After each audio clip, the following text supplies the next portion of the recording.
Marekani imeongeza shinikizo la kiuchumi dhidi ya Iran na sasa inataka hata nchi nyingine zisaidie kuibana Tehran katika hatua hiyo.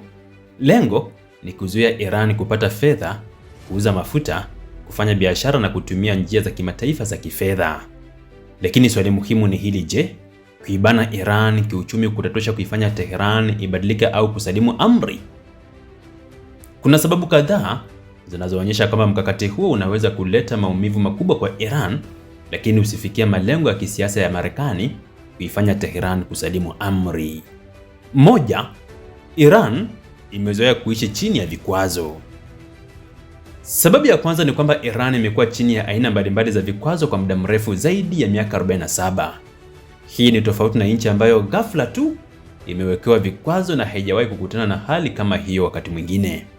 Kwa miaka mingi, Iran imejifunza namna ya kufanya biashara katika mazingira ambayo baadhi ya benki, kampuni na nchi hazitaki kufanya kazi nayo moja kwa moja. Tehran imejenga mahusiano na nchi ambazo hazifuati kikamilifu sera za Marekani, imeongeza biashara ya kikanda na imekuwa ikitafuta njia tofauti za kupata bidhaa na kuuza mafuta yake. Hii ina maana kwamba Marekani inapoongeza vikwazo leo, Iran tayari ina uzoefu wa kuuliza swali hili: tunawezaje kuendelea kufanya biashara bila kutumia njia ambayo Marekani inaweza kuifunga? Kwa hiyo, vikwazo vinaweza kuifanya biashara ya Iran iwe ngumu na ya gharama kubwa zaidi, lakini si lazima isimamishe kabisa au kuifanya Iran isalimu amri. Hii ndio tofauti muhimu. Marekani inaweza kufanya maisha ya kiuchumi ya Iran yawe magumu, lakini kufanya maisha ya Iran yawe magumu si sawa na kuifanya Iran ishindwe kuendesha uchumi wake au kuifanya isalimu amri chini ya Marekani. Mbili, China ni changamoto kubwa kwa mkakati wa Marekani. Hii ndio sababu ya pili yenye mkakati mkubwa zaidi. China ni moja wa washirika muhimu wa Iran katika biashara na hasa katika eneo la soko la mafuta. Hapa ndipo mkakati wa Marekani unapokutana na tatizo kubwa zaidi. Washington inaweza kuiambia Iran isiuze mafuta, lakini kama China bado iko tayari kununua mafuta ya Iran, Tehran bado inaweza kupata mapato na Marekani haina nguvu wala uwezo wa kuibana China kununua au kufanya biashara na Iran. China nayo ina sababu zake za kimkakati. Inahitaji nishati kwa uchumi wake, inataka kulinda maslahi yake ya kibiashara na pia haitaki kila uamuzi wa biashara ya kimataifa uamuliwe na Washington. Kwa hiyo, Marekani ikitaka kuifunga Iran kabisa, haitoshi kuiwekea Iran vikwazo. Inahitaji pia kuhakikisha kwamba nchi nyingine hazitoi njia mbadala, na hapa ndipo kazi inakuwa ngumu zaidi. China ni kubwa sana kiuchumi kiasi kwamba kuilazimisha ifuate kila hatua ya Marekani kunaweza kuwa na gharama kubwa kwa pande zote mbili. Tatu, si kila nchi itakubali kumuiga Marekani. Hii ni sababu ya maslahi ya kitaifa katika nchi mbalimbali. Kila nchi inaangalia kwanza kile kinachoinufaisha yenyewe. Marekani inaweza kusema msifanye biashara na Iran, lakini nchi nyingine inaweza kuuliza kwa nini? Kama nchi hiyo inahitaji mafuta ya Iran, bidhaa za Iran, soko la Iran au ina biashara yenye thamani kubwa na Tehran, inaweza kuona hakuna sababu ya kuvunja uhusiano huo. Hii ni muhimu kwa sababu Marekani inaweza kuwa na ushawishi mkubwa, lakini haiwezi kudhibiti kila nchi duniani. China ina maslahi yake, India ina maslahi yake, Iraq ina maslahi yake, mataifa ya Asia yana maslahi yao, Urusi ina maslahi yake ya kimkakati, na hata baadhi ya nchi za Mashariki ya Kati zinaweza kufanya maamuzi kulingana na usalama na uchumi wao wenyewe. Kwa hiyo Washington inakabiliwa na tatizo la kujaribu kujenga muungano wa kimataifa dhidi ya Iran, wakati kila mwanachama wa dunia huo ana hesabu zake mwenyewe za kitaifa na maslahi yake. Nne, Iran ina mafuta na gesi, rasilimali ambazo dunia inazihitaji vibaya mno. Sababu hii ya nne zinaifanya rasilimali za Iran kuwa kimkakati zaidi. Iran ina akiba kubwa ya mafuta na gesi. Hii ni nguvu kubwa katika vita vya kiuchumi kwa sababu mafuta yana soko kubwa zaidi. Hata kama nchi fulani haikubaliani kisiasa na Iran, inaweza bado kuwa na sababu ya kiuchumi ya kutafuta mafuta yake. Ikiwa Iran inaweza kuuza mafuta yake hata kwenye kiwango kidogo kuliko ilivyokuwa ikiuza hapo awali, bado inaweza kupata fedha kubwa zaidi. Inaweza kulazimika kuuza kwa bei iliyopunguzwa, inaweza kutumia njia za kubuni ili kusafirisha mafuta yake, na ikiweza kutumia hata kampuni za kati. Lakini mradi mafuta yanaendelea kutoka Iran kwenda sokoni, kuna mapato yanayoingia katika nchi hiyo. Hii ndio sababu kuzuia kabisa mapato ya Iran ya mafuta ni jambo gumu zaidi kama kuota mchana. Marekani haiwezi kamwe kuondoa hitaji la dunia la mafuta kwa kuweka vikwazo kwa Iran. Namba 5, vikwazo vinaweza kusukuma Iran kujenga njia mbadala. Na hii ni sababu nyingine muhimu zaidi. Unapozungumzia mtu kutumia mlango mmoja, anaanza kutafuta mlango mwingine. Ndivyo ilivyo kwa uchumi. Ikiwa Iran inapata shida kutumia dola, inaweza kutafuta matumizi zaidi ya sarafu nyingine. Ikiwa benki fulani hazifanyi kazi nayo, inaweza kutafuta mifumo mingine ya malipo. Ikiwa bidhaa fulani haziwezi kuagizwa moja kwa moja, inaweza kuzipata kupitia nchi nyingine au biashara ya mkato. Ikiwa kampuni za magharibi hazitaki kuwekeza Iran, Tehran inaweza kujaribu kuvutia mitaji kutoka Asia pamoja na Afrika. Kwa hiyo, vikwazo vinaweza kuwa na matokeo mawili kwa wakati mmoja. Kwa muda mfupi, vinaumiza Iran, lakini kwa muda mrefu, vinaweza kuilazimisha Iran kujifunza kuishi bila kutegemea sana mfumo wa magharibi. Na hapo ndipo dunia ilipoangalia zaidi wakati huu.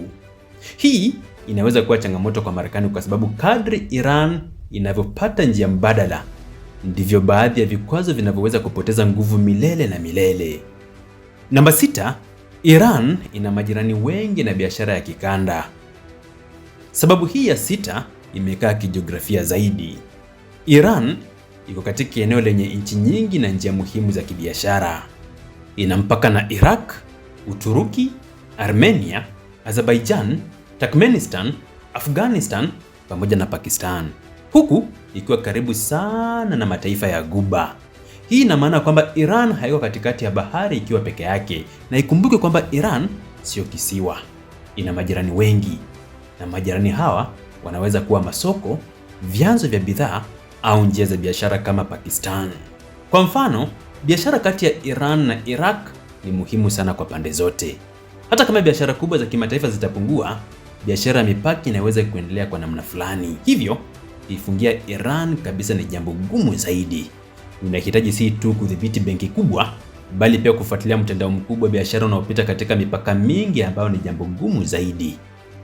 Namba 7, vikwazo vinaweza kuongeza uzalendo badala ya kuiangusha serikali kama ilivyotokea baada ya mauaji ya Khamenei.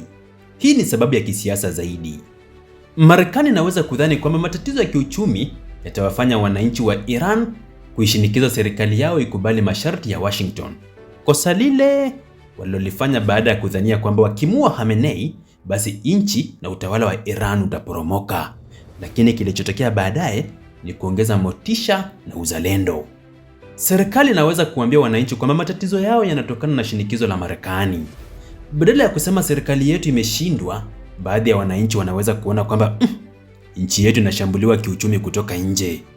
Hii inaweza kuimarisha hisia za utaifa, na ni muhimu kuelewa kwamba matatizo ya kiuchumi hayatoi moja kwa moja matokeo ya kisiasa. Nchi inaweza kuwa na uchumi dhaifu, lakini serikali ikiendelea kubaki madarakani. Kwa hiyo, Marekani inaweza kuongeza gharama kwa Iran bila kupata mabadiliko ya kisiasa inayoyataka. Namba 8, shinikizo kubwa linaweza kuongeza gharama kwa Marekani na dunia nzima. Sababu hii ya 8 inaunganishwa na kosa ambalo Marekani lilifanya katika Strait of Hormuz, baada ya kudhani kwamba kuibana Strait of Hormuz kungeikandamiza Iran. Kinyume chake, dunia, hasa Marekani yenyewe, iliumia zaidi. Marekani inaweza kuongeza vikwazo zaidi na zaidi, lakini kila hatua ina madhara yanayoweza kuonekana nje ya Iran, yakaonekana duniani ama hata Marekani yenyewe. Iran ni nchi muhimu katika soko la nishati. Kama usambazaji wa mafuta kutoka eneo hilo utaathirika, bei ya mafuta inaweza kupanda zaidi ya Afrika, Asia, Marekani na duniani kwa ujumla. Bei ya mafuta ikipanda, gharama za usafirishaji huongezeka, sio tu Iran, lakini duniani kote. Gharama za usafirishaji zikiongezeka, bidhaa zinaweza kuwa ghali zaidi, sio tu Iran, lakini duniani kote. Hivyo, shinikizo dhidi ya Iran linaweza kuanza kuathiri uchumi wa dunia, hasa Marekani moja kwa moja. Na hapo ndipo Washington inakutana na changamoto. Inaweza kutaka kuifanya Iran ilipe gharama, lakini je, iko tayari kubeba gharama ambazo zinaweza kurudi kwa Marekani na washirika wake? Kwa sababu washirika wake wakiathirika moja kwa moja, Marekani inaathirika. Kadri kampeni inavyokuwa kubwa, ndivyo swali hili linavyokuwa muhimu zaidi.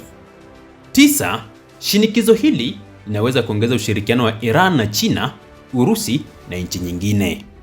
Hii ni moja ya matokeo ambayo Marekani inaweza kuwa haikutaka.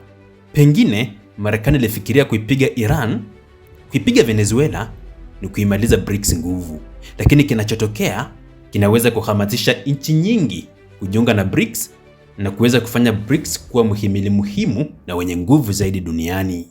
Kama Iran inahisi kwamba nchi za magharibi zinajaribu kuifunga, itakuwa na sababu kubwa zaidi ya kuimarisha uhusiano na nchi ambazo hazikubaliani na sera hiyo. BRICS ambazo kuna Urusi, China, Brazil, Afrika Kusini na nchi nyingi ambazo zimejiunga na muungano huo. Iran inaweza kuongeza ushirikiano wa kiuchumi na China, inaweza kuimarisha mahusiano na Urusi, inaweza kuongeza biashara na Iraq na nchi nyingine jirani, na kadri mahusiano haya yanavyoongezeka, Iran inaweza kupata njia nyingi zaidi za kufanya biashara. Badala ya kuifanya Iran itengwe zaidi, shinikizo linaweza kuisukuma zaidi upande wa nchi zinazotaka mfumo wa kimataifa wenye nguvu nyingi, yani multipolar. Hii ndio hoja msingi. Marekani ikijaribu kuifunga Iran kutoka upande mmoja, Iran inaweza kutafuta msaada kutoka upande mwingine.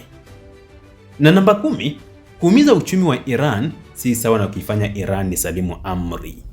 Hii ndio sababu kubwa kuliko zote. Fikiria, Iran imeuliwa viongozi wake wote kuanzia kiongozi mkuu. Iran imeuliwa makamanda wote muhimu wa kijeshi. Iran imeharibiwa miundombinu muhimu ya kitaifa. Iran imeuliwa raia wake ambao hawakushiriki katika vita hivi. Iran imeuliwa watoto. Iran imeuliwa wanasayansi. Sasa kuibana kiuchumi, unadhani inaweza wasukuma kujisalimisha amri? Tuweke mambo mawili tofauti hapa. Jambo la kwanza ni kuifanya Iran ipate matatizo ya kiuchumi. Jambo la pili ni kuifanya Iran ikubali masharti ya Marekani. Marekani inaweza kufanikiwa katika jambo la kwanza lakini ikashindwa katika jambo la pili. Jambo la kwanza ambalo ni Iran ipate matatizo ya kiuchumi. Iran inaweza kupata mfumuko wa bei, inaweza kupunguza uagizaji wa bidhaa, inaweza kukabiliwa na upungufu wa fedha za kigeni, inaweza kupata matatizo katika biashara, lakini bado serikali ikasema hatubadilishi msimamo wetu. Na hapo ndipo mkakati wa kiuchumi unapokuwa na tatizo. Kwa sababu lengo la mwisho la vikwazo si kufanya watu wa Iran tu wapate maisha magumu. Lengo ni kutumia maumivu hayo kuleta mabadiliko ya kisiasa au kimkakati. Kama mabadiliko hayo hayatatokea, basi Marekani inaweza kujikuta ikiendesha kampeni kubwa ya vikwazo kwa muda mrefu bila kupata ushindi wa kisiasa.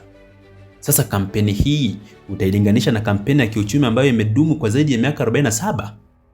Hoja ya kwamba mkakati wa Marekani wa kuibana Iran unaweza kufeli haimaanishi kwamba vikwazo havitaiumiza Iran.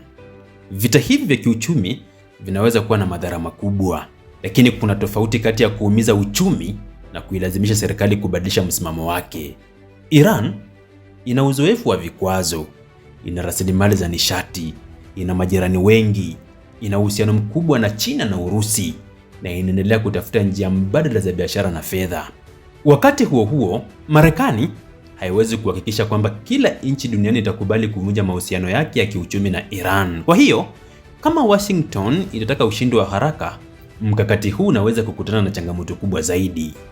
Iran imezoea vikwazo, China ni mshiriki muhimu, nchi nyingine zina maslahi yao, Iran ina rasilimali zake, vikwazo vinachochea njia mbadala, Iran ina majirani wengi, shinikizo linaweza kuimarisha utaifa, vikwazo vina gharama kwa dunia, vinaweza kuisogeza Iran karibu zaidi na China na Urusi, na muhimu zaidi, kuumiza uchumi si sawa na kushinda kisiasa.